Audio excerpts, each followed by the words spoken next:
Welcome दोस्तों, नमस्कार। तो आज हम कंपेयर करेंगे नथिंग फोन 1 को सैमसंग A52s 5G के साथ में। जिन जिन लोगों का बजट 30,000 के आसपास का है वो इन दोनों फोन को लेकर के बहुत ज्यादा डाउटफुल है। डोंट वरी, आपके जो भी डाउट्स है इस वीडियो में क्लियर हो जाएंगे। ये जो कंपेरिजन वीडियो है थोड़ा डिटेल में होगा, इसलिए आपको वीडियो थोड़ी बड़ी देखने मिलेगी। तो मैंने आपको ऑलरेडी टाइम स्टैम्प देख कर रखा है, आप वहां से जाके भी देख सकते हो या फिर पूरी वीडियो देखो, आपको सब कुछ बातें पता चल जाएगी। तो अभी हम बात करते हैं बिल्ड, लुक्स और डिजाइन के बारे में। तो सबसे पहले बात आएगी नथिंग फोन 1 की, क्योंकि अपने यूनिक लुक और डिजाइन को लेकर के ये फोन बहुत लंबे समय से हाइप में बना हुआ है। नथिंग फोन 1 में आपको जो फ्रेम देखने मिलती है वो है एल्यूमिनियम की, और आपको पीछे का जो पैनल देखने मिलता है वो मिलता है ग्लास का, और ये है गोरिल्ला ग्लास 5 के साथ में प्रोटेक्टेड। और हाँ, ये ग्लास ट्रांसपेरेंट भी है, तो आपको अंदर का जो माल मसाला है वो भी देखने मिल जाता है। और बात करें लुक्स और डिजाइन की, तो ये बहुत हद तक एप्पल से इंस्पायर दिखता है, यानी कि वैसे बॉक्सी लुक है, यानी कि आपको एक एप्पल का फील देगा, सस्ते एप्पल का एंड्रॉइड के साथ में। और सबसे बड़ा हाईलाइटेड फीचर्स है इसका वो है ग्लिप एलईडी लाइट्स, जो कि आपको इसके बैक में देखने मिलती है। ये जो ग्लिप इंटरफेस है ना, इस फोन को एक अलग सा यूनिक सा लुक देता है, जो कि आपको अदर स्मार्टफोन में देखने नहीं मिलेगा। दूसरी ओर हम बात करें A52s 5G के लुक्स, डिजाइन और बिल्ड क्वालिटी के बारे में, तो यहाँ पे प्लास्टिक का फ्रेम है, प्लास्टिक का बैक है, और जो प्लास्टिक बैक है वो अच्छे क्वालिटी का, इतना चीप नहीं है, लेकिन प्लास्टिक तो प्लास्टिक होता है भाई। और जो सैमसंग का बैक है वो ट्रांसपेरेंट भी नहीं है, और साथ में यहाँ पे आपको कोई भी ग्लिप इंटरफेस भी देखने नहीं मिलता। तो यहाँ पे क्लियर विनर है लुक्स, बिल्ड और डिजाइन के मामले में नथिंग फोन 1। आप भी अगर रेगुलर एंड्रॉइड स्मार्टफोन के लुक को देख करके बोरिंग हो चुके हो, पक चुके हो, तो डेफिनेटली आपको नथिंग फोन 1 ट्राई करना चाहिए। तो अभी देखो, स्टार्टिंग में आपको एक थ्रिल चाहिए तो डेफिनेटली आप ले सकते हो, लेकिन बाद में ये जो लुक है, ये जो डिजाइन है, वो भी आपको बोरिंग लगने वाला है। लेकिन सभी कुछ लुक के ऊपर डिपेंड नहीं होता भाइयों, क्योंकि यहाँ पे फोन के अंदर सॉफ्टवेयर भी होता है, हार्डवेयर होता है, कैमरा होता है, बैटरी होती है, और बहुत सारी चीजें होती है जो कि आपको देखनी चाहिए। तो आप आगे और वीडियो देखो, आपको बहुत सारी बातें क्लियर हो जाएगी। अभी हम बात करते हैं परफॉर्मेंस के बारे में। तो नथिंग फोन 1 में आपको देखने मिलता है स्नैपड्रैगन 778G प्लस का चिपसेट, और सैमसंग A52s में आपको देखने मिलता है 778G का चिपसेट। यहाँ पे बस प्लस का ही फर्क आपको देखने मिलता है, जो कि आपको नथिंग फोन 1 में देखने मिलेगा। अब कुछ लोगों की सोच ऐसी होगी कि भाई प्लस है तो बहुत ज्यादा पावरफुल है, बहुत ज्यादा बेटर है, तो बिल्कुल ऐसे नहीं है, क्योंकि जो 778G है या फिर 778G प्लस है, दोनों में ज्यादा कुछ डिफरेंस देखने नहीं मिलेगा, क्योंकि दोनों ही चिपसेट आपको देखने मिलते हैं 6nm के आर्किटेक्चर के ऊपर। दोनों ही चिपसेट में आपको देखने मिलता है Adreno 642L का जीपीयू। बात करें AnTuTu स्कोर की, तो जहां पे आपको A52s 5G 8GB वाले वेरिएंट का स्कोर देखने मिलता है 4,80,000 से लेके 5,10,000 तक, और वहीं पे नथिंग फोन 1 का जो स्कोर देखने मिलता है 8GB वाले का, वो आपको देखने मिलता है 5,10,000 से लेके 5,60,000 तक। यहाँ पे आप देख सकते हो कि जो 778G प्लस का जो स्कोर है वो 5.5 लाख के आसपास आपको देखने मिलता है। तो स्लाइटली बस 40 से 50,000 का आपको डिफरेंस देखने मिलेगा AnTuTu स्कोर के अंदर भी। तो यहाँ पे आप इतना मान सकते हो कि जो 778G प्लस है वो 10 से 15% थोड़ा सा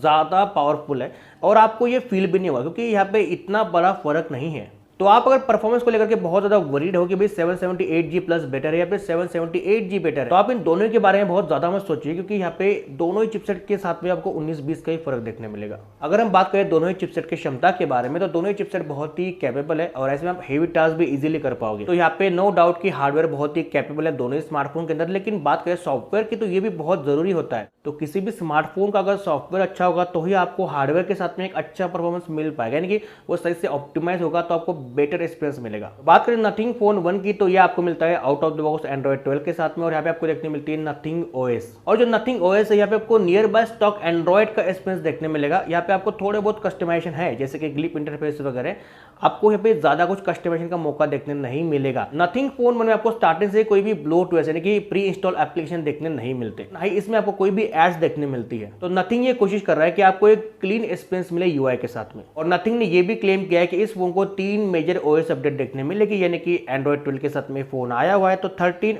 14 और एंड्रॉइड 15 तक के आपको इसमें अपडेट देखने मिलेगी, और साथ ही में आपको 4 साल तक के सिक्योरिटी पैच अपडेट भी देखने मिलेगी। तो नथिंग फोन 1 सॉफ्टवेयर के मामले में एक अच्छा एक्सपीरियंस देने की पूरी कोशिश कर रहा है, लेकिन इस मामले में सैमसंग ने पीछे नहीं भाई। तो सैमसंग A52s 5G लॉन्च हुआ था एंड्रॉइड 11 के साथ में out of the box with One UI 3.0, और सैमसंग ने भी इस स्मार्टफोन को 3 मेजर OS अपडेट का क्लेम किया हुआ है, यानी कि इसको 3 मेजर OS अपडेट मिलेगी एंड्रॉइड की, और 4 साल तक के सिक्योरिटी पैच अपडेट भी। और करंटली 3-4 महीने पहले इस स्मार्टफोन को एंड्रॉइड 12 का अपडेट आ चुका है विद वन UI 4.1 के साथ में, और इसको अभी और 2 अपडेट आने बाकी है, यानी कि Android 13 और Android 14 का अपडेट भी आपको A52 5G में देखने मिलेगा। अब सैमसंग आपको जो UI देता है वो है वन UI, तो यहाँ पे आपको स्टॉक एंड्रॉइड का एक्सपीरियंस बिल्कुल देखने नहीं मिलेगा, और वन UI के साथ में आप बहुत हद तक कस्टमाइजेशन कर सकते हो जो कि आपको नथिंग के OS में देखने नहीं मिलता। और सैमसंग भी स्मार्टफोन में अपने UI के साथ में कोई भी एड्स नहीं देता। हाँ, इसमें आपको प्री इंस्टॉल एप्लीकेशन देखने मिलते हैं, लेकिन आप इसको इजीली अनइंस्टॉल कर सकते हो।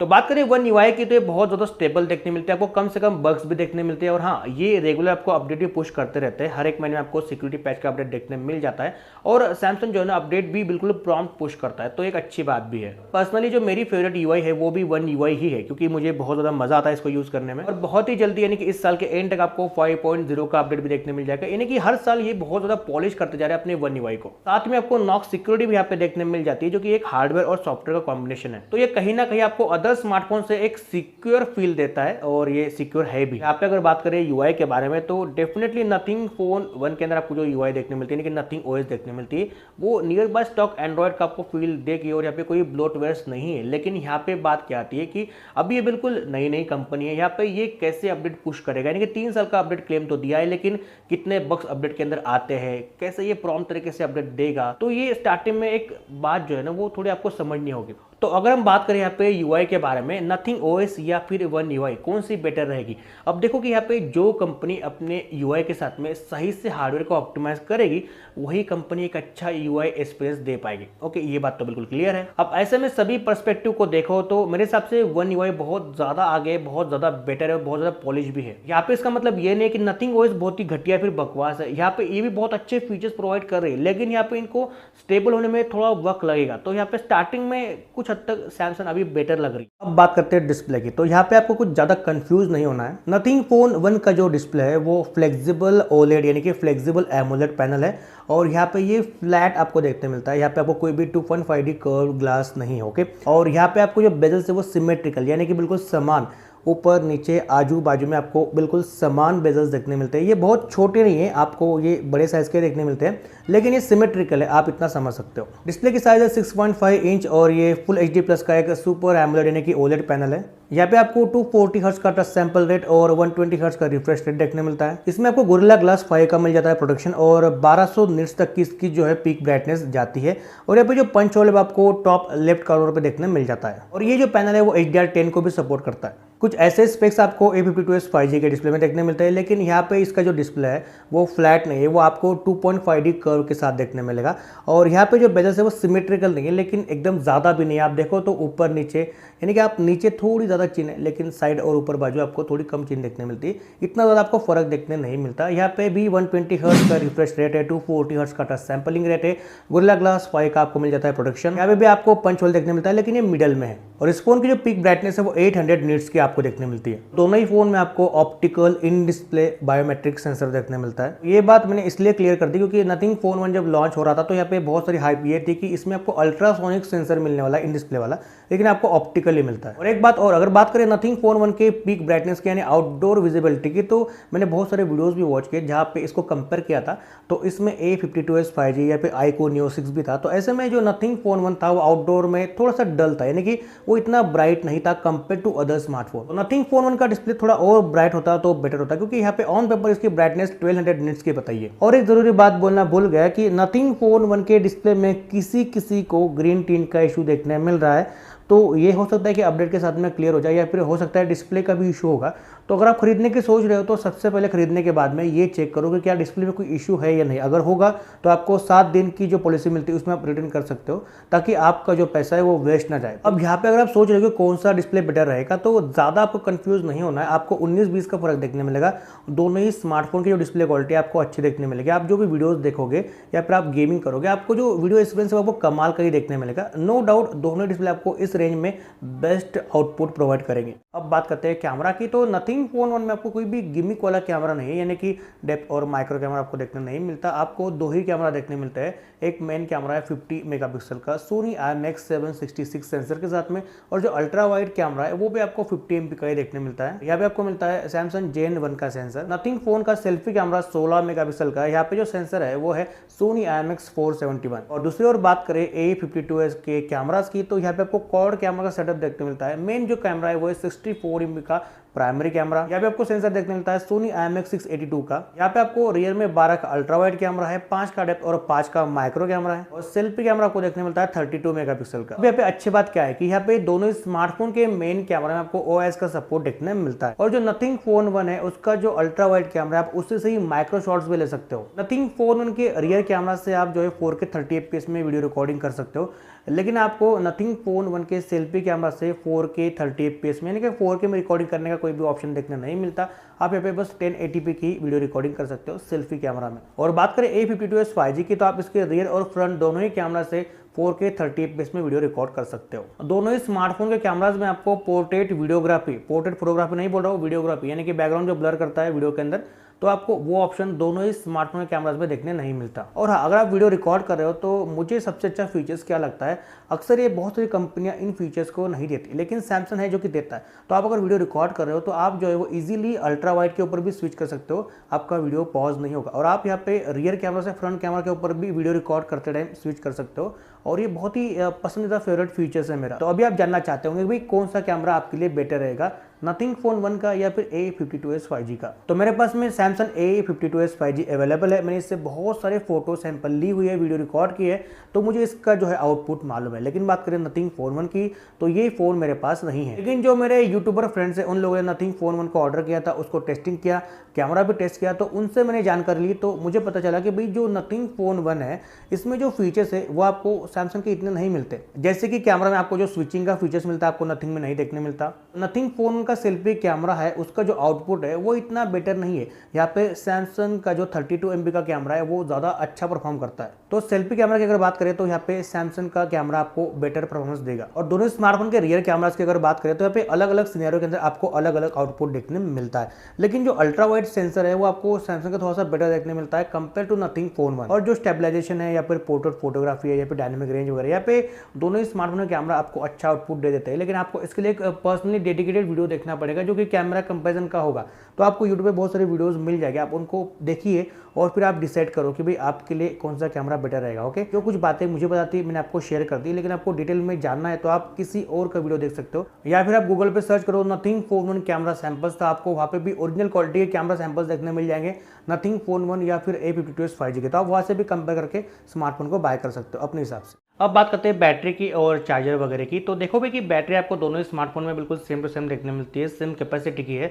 4500 mAh की बैटरी आपको दोनों ही स्मार्टफोन में देखने मिलती है। अब अगर बात करें चार्जर की, तो नथिंग आपको कोई भी चार्जर बॉक्स पे प्रोवाइड नहीं कराता, आपको अलग से बाय करना पड़ेगा, जहाँ पे आपको 1500 रुपये से लेके 2500 रुपये की कॉस्ट देखने मिल सकती है। और ये 45 वाट का है, लेकिन फ़ोन सपोर्ट करता है 33 वाट को। तो ये बात मुझे कुछ समझ में नहीं आई। ओके, तो यहाँ पे ये सब कौन सी है, स्टार्टिंग में नई नई कंपनी थी, हो सकता था शायद से ये चार्जर दे तो लोग खुश हो जाते, लेकिन यहाँ पे चार्जर आपको देखने नहीं मिलता। A52s 5G के अंदर आपको बॉक्स में 15 वाट का चार्जर देखने में मिलता है। ये स्लो जरूर है, लेकिन आपको बॉक्स में 15 वाट का चार्जर देखने मिल जाता है और आप इसे चार्ज कर सकते हो। और आपको अगर 25 वाट से चार्ज करना है, क्योंकि ये फोन 25 वाट को सपोर्ट करता है, तो आपको अलग से बाय करना पड़ेगा। बात करें SOT यानी कि स्क्रीन ऑन टाइम की, बैटरी बैकअप की, तो किसका अच्छा आपको देखने मिलता है। तो करंटली जो मैं स्मार्टफोन यूज कर रहा हूँ A52s 5G, तो इसमें आपको लगभग 6.5-7 घंटे का SOT देखने में मिलता है। ये अच्छा SOT यानी कि अच्छा बैकअप मिल रहा है, लेकिन आपको कुछ सेटिंग्स करनी पड़ती है तभी अच्छा मिलता है। तो यहाँ पे 778G है, अच्छा चिपसेट है और एनर्जी एफिशिएंसी के साथ में भी आता है, लेकिन सैमसंग को यहाँ पे इसको सही से ऑप्टिमाइज नहीं करते आता, इसलिए बैटरी आपको इतनी अच्छी देखने नहीं मिलती। लेकिन फिर भी 6.5-7 घंटे का SOT अच्छा ही मिलता है। लेकिन बात करें नथिंग फोन 1 की, तो यहाँ पे भी सेम चिपसेट है, 778G आगे प्लस है, वही सेम आर्किटेक्चर है और वही सेम चिपसेट ही है। तो यहाँ पे ये भी पावर एफिशिएंट है। लेकिन यहाँ पे जिन जिन लोगों ने स्मार्टफोन को बाय किया, जो मेरे फ्रेंड वगैरह थे, यूट्यूबर वगैरह, तो उनको मैंने पूछा, तो यहाँ पे उसका जो SOT आपको मिलता है वो लगभग 8-8.5 घंटे का मिल जाता है। ये जो एक्सपीरियंस है बैटरी बैकअप को लेकर के, SOT को लेकर के, हर एक का अलग अलग हो सकता है, हर एक के यूजर्स के हिसाब से, लेकिन जितना मैंने देखा कि भाई एसओटी जो है वो थोड़ा बेटर आपको मिलता है नथिंग फोन 1 के अंदर। यहाँ पे मुझे लगता है कि इसका जो क्लीन एंड्रॉयड एक्सपीरियंस है यहाँ पे, इसके वजह से आपको जो है वो बहुत हद तक बैटरी थोड़ी ज़्यादा बेटर मिल रही है, तो मुझे ऐसा लगता है पर्सनली। अब आपका यूज़ कितना है, क्या है, कैसे आपको बैकअप मिल रहा है, आप मुझे बताओ दोस्तों कमेंट करके। अगर आपके पास भी नथिंग फोन 1 है और या फिर A52s 5G, तो आपका बैकअप कितना मिल रहा है आप दोस्त से कमेंट करके बताना। तो दोनों स्मार्टफोन के बारे में मैंने आपको बहुत सारी बातें बता दी, डिस्प्ले, बैटरी, यूआई, चिपसेट वगैरह, डिज़ाइन वगैरह, लेकिन कुछ और बातें जो कि आपको जाननी ज़रूरी है, तो ये आपका डिसाइडिंग फैक्टर भी हो सकता है। जैसे कि सैमसंग A52s 5G में आपको IP रेटिंग 67 मिलती है और आपको नथिंग फोन 1 में कोई भी IP रेटिंग 67 की नहीं मिलती। यहाँ पे आपको IP53 देखने मिलती है, जो कि एक फ्लैश प्रूफ कोटिंग होती है, जो कि आपके सिम कार्ड ट्रे के ऊपर एक छोटी सी रबर गास्केट की कोटिंग होती है, बस उतना ही होता है। तो कुछ पानी के छिट्टे वगैरह जाते हैं तो वो यहाँ से उससे बचाव होता है। सैमसंग A52s 5G में आपको हेडफोन जैक देखने में मिलता है और आपको नथिंग फोन 1 में हेडफोन जैक देखने नहीं मिलता। हेडफोन जैक होना भी किसी किसी के लिए बहुत डिसाइडिंग फैक्टर बन सकता है, तो आपको ये बात ध्यान में रखनी होगी। सिम कार्ड ट्रे की अगर बात करें तो सैमसंग A52s 5G में आपको हाइब्रिड सिम स्लॉट देखने मिलता है, यानी कि आप 2 सिम या फिर एक सिम और एक मेमोरी कार्ड लगा सकते हो। नथिंग फोन 1 में आप जो है 2 ही सिम कार्ड लगा सकते हो, 2 नैनो सिम, आप यहाँ पे मेमोरी कार्ड नहीं लगा सकते। और हाँ, आखिरी में और 3 बातें बची हुई, तो ये भी जान लो, दोनों ही फोन में आपको स्टीरियो स्पीकर देखने मिल जाते हैं और क्वालिटी आपको दोनों ही फोन के स्टीरियो स्पीकर की अच्छी खासी मिल जाती है। दोनों ही फोन 5G है, दोनों ही फोन में आपको 11 या 12 5G बैंड देखने मिल जाते हैं, तो जब भी 5G आएगा आप दोनों ही फोन में अच्छे से 5G यूज कर पाओगे और इस साल के एंड तक आपको 5G देखने मिल जाएगा। और अगर हम बात करें 4G प्लस की, यानी कि कैरियर एग्रीगेशन की, तो आपको दोनों ही फोन में 4G प्लस का सपोर्ट देखने मिलता है। इस तरह से दोनों ही फोन 30,000 के रेंज में अपने अपने प्रॉस और कॉन्स के साथ में देखने मिलते हैं। मैंने आपको दोनों ही फोन के बीच में जो कमियां, खामियां और जो अच्छी बातें थी वो डिटेल में बता दिया है। मैं उम्मीद करता हूं कि इस वीडियो को देखने के बाद में आप सही से डिसाइड कर पाओगे कि भाई कौन सा स्मार्टफोन बाय करें दोनों के बीच में से।